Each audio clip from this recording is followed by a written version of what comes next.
சகோதரர் பக்தசிங் அவர்களின் ஊழியத்திலிருந்து விடாய் துணிக்கேற்ற வார்த்தைகள் பிப்ரவரி மாதம் 13ஆம் தேதி.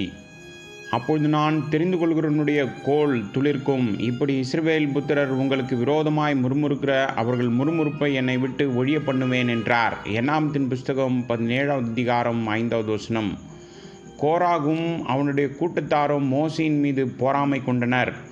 அவர்கள் 250 பிரபுக்களுடன் சேர்ந்து மோசேக்கும் ஆரோனுக்கும் எதிராக கலகம் செய்தனர். தேவன் அவர்களை மிகவும் கடுமையாக நியாயம் தீர்த்தார். ஆனாலும் இஸ்ரவேல் புத்திரர் மோசேக்கு எதிராக முணுமுணுப்பதை நிறுத்தவில்லை. என்னாமத்தின் புஸ்தகம் 16வது அதிகாரம் 41வது வசனம். இதனால்தான் தேவன் மோசேயிடம் ஒவ்வொரு கோத்திரத்திற்கும் தலா 1 என்று 12 கோல்களை எடுத்து வாசஸ்தலத்தில் வைக்க சொன்னார். பின்பு அவர், நான் தெரிந்து கொள்ளும் மனுஷனுடைய கோல் பூ பூக்கும். இஸ்ரவேல் புத்திரர் உங்களுக்கு விரோதமாய் முணுமுணுப்பதை நான் நிறுத்துவேன்.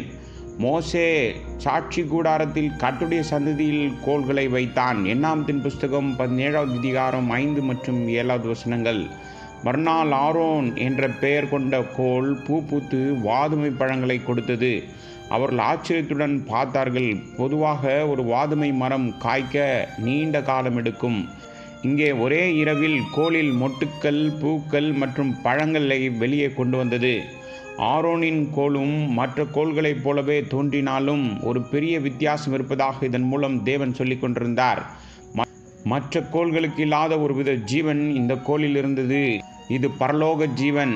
ஒரு விதையை நிலத்தில் விதைத்து தண்ணீர் பாய்ச்சினால் விதையில் உயிர் இருப்பதால் அது வளரும். ஆனால் ஆரோனின் கோல் முற்றிலும் காய்ந்தது. ஆனால் அதே கோல் பூக்களையும் கனிகளையும் கொடுத்தது. ஆதியாகமத்தின் புஸ்தகம் 1வது அதிகாரம் 11வது வசனத்தில் நாம் வாசிக்கிறபடி, தேவன் எல்லாவற்றையும் படைத்தபோது இதே வல்லமை வெளிப்பட்டது. பூமியானது புல்லையும் விதையை பிறப்பிக்கும் பூண்டுகளையும் பூமியின் மேல் தங்கள் விதைகளுடைய கனிகளை தங்கள் ஜாதியின்படியே கொடுக்கும் கனி விருட்சங்களையும் முளைப்பிக்க கடவுது என்றார். அது அப்படியே ஆயிற்று. விதைக்கவில்லை, உழவில்லை. தேவன் கட்டளையிட்டால் பல்வேறு வகையான மரங்கள் உடனடியாக வெளியே வந்தது. இதுவே தேவனுடைய வார்த்தையின் வல்லமை. மோசேயும் ஆரோனும் சாதாரண மனிதர்களாக இருந்த போதிலும் தேவன் அவர்களுக்குள் புதிய ஜீவனை கொடுத்தார். தேவனுடைய ஆவியானவர் அவர்கள் மூலமாக கிரியை செய்து கொண்டிருந்தார். மோசே கர்த்தருக்கு கீழ்ப்படிந்து அவருடைய கட்டளையின்படி அவருடைய செய்தியை கொடுக்க வேண்டியதாக இருந்தது. தேவன் எதை சொன்னாலும் அதில் எதையும் சேர்க்காமல் அவன் பேசினான். ஆனால் கோராகும் அவனுடைய ஆட்களும் மோசே எல்லாவற்றையும் தன் சொந்த ஞானத்தில் சொல்கிறார் என்று நினைத்தார்கள். மோசேயும் ஆரோனும் மற்றவர்களைப் போலவே இதே வார்த்தையிலே பேசினாலும் அவருடைய வார்த்தைகளிலே ஜீவன் இருந்தது. அவர்களின் வார்த்தைகள் மூலம் ஒரு புதிய ஜீவன் பாய்வதை நாம் பார்க்கின்றோம். ஒவ்வொரு வார்த்தையிலும் வல்லமையும் அதிகாரமும் இருந்தது. ஆனால் இந்த மனிதர்கள் தாங்கள் பிரபுக்களாக இருந்ததால் தாங்களும் மோசேயை போல் பேச முடியும் என்று நினைத்தார்கள்.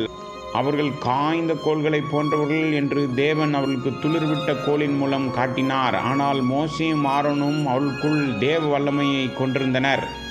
தேவன் அவர்களை தம் ஊழியத்திற்காக தேர்ந்தெடுத்தார் என்பதை நிரூபித்தார். நிறைய உலக அறிவை பெற்று உலகில் பெரிய பிரசங்கிகளாக மாற வேண்டும் என்று பலர் விரும்புகிறார்கள். ஆனால் அவர்களில் மகிழ்ச்சி இல்லை, அவர்களிடத்தில் வல்லமையும் இல்லை. கர்த்தராகிய இயேசு கிறிஸ்துவின் நாமத்தில் அவர்கள் மிகவும் புத்திசாலித்தனமாக போதித்து பிரசங்கித்தாலும் வறட்சியை மட்டுமே பார்க்க முடிகிறது. மத்தேயு சுவிசேஷம் 7வது அதிகாரம் 22-23வது வசனங்களில் நமக்கு ஒரு கடுமையான எச்சரிக்கை கொடுக்கப்பட்டுள்ளது.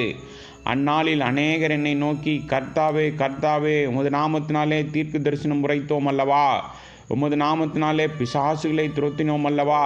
உமது நாமத்தினாலே அநேக அற்புதங்களை செய்தோம் அல்லவா என்பார்கள். அப்பொழுது நான் ஒரு காலம் உங்களை அறியவில்லை, அக்கிரம செய்கைக்காரரே, என்னை விட்டு அகன்று போங்கள் என்று அவர்களுக்கு சொல்லுவேன்.